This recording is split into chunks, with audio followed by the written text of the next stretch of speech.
back to Informed Sources. This week, Shelby County Commissioners voted to approve more than $3 million in funding to create a new bail courtroom for the county. The new hearing room will allow bail requests to be heard 24 hours a day, 7 days a week. So Shelby County inmates are not waiting hours, if not days, to be released on bail. It will also make it easier for prosecutors and crime victims to be present, that is, when bail is determined.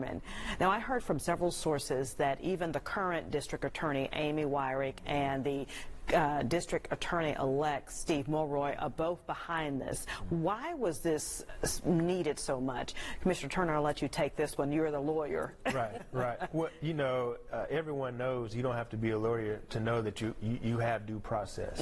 This is what separates us in this country from other countries. If someone accuses you of a crime, you have the right to face your accuser, and you have the right to be treated innocent until proven guilty.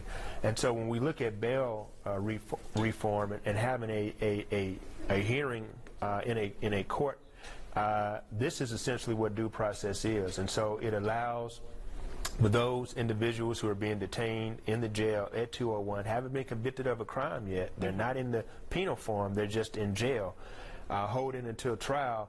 They have a day where they can go and have their cases heard appropriately, and a bail be determined. And what D.A. Wyrick indicated was the victim is allowed to come and speak to that judge or judicial commissioner and say why the bail should be raised higher or why the bail should be lower. And so essentially it's due process. That's the very essence of American jurisprudence. Having the right to be heard, both sides heard, and then the judge or the commissioner decides. And so this is what this attempts to do. Both DA-elect Mulroy and the outgoing DA Wyrick supported this, and I believe it received a unanimous vote among the commissioners. All right. Something that you all agreed on. When you talk about the victims having, I guess, a participatory part in this, how important is that, even early in the game with setting bail? Yeah, it is. It is. So when you're a victim of crime and to see what happened, to see the process work and to see it through the end, and that is, to Commissioner Turner's point, something that the current D.A. Wyrick was adamant about, that had to be a piece of it to make it work well. And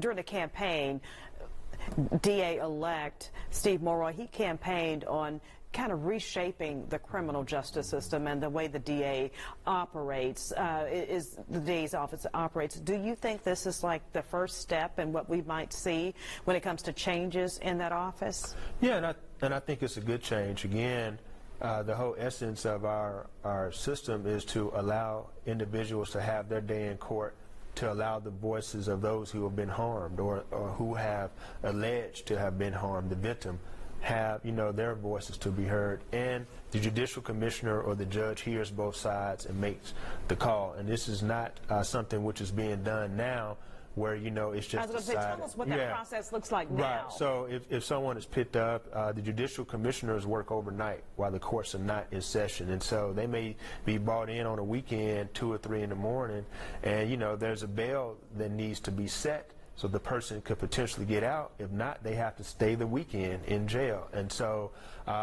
it's done kind of, right then and there.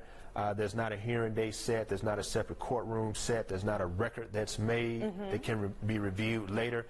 And the victim is not there. And so all this has changed. Now you have a courtroom, you have a record that can be preserved and seen by another judge, and the victim gets to testify and give his or her reasons why bail again should be lowered or bail should be raised.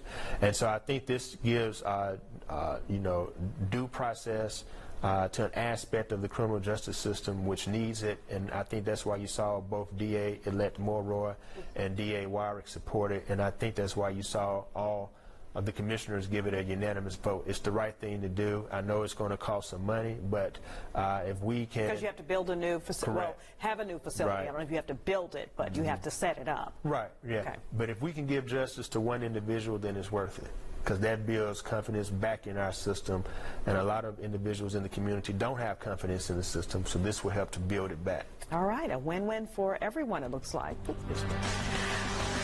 When we come back, could Mutt Island be in for a makeover? We'll take a look at the new plans next on Informed Sources.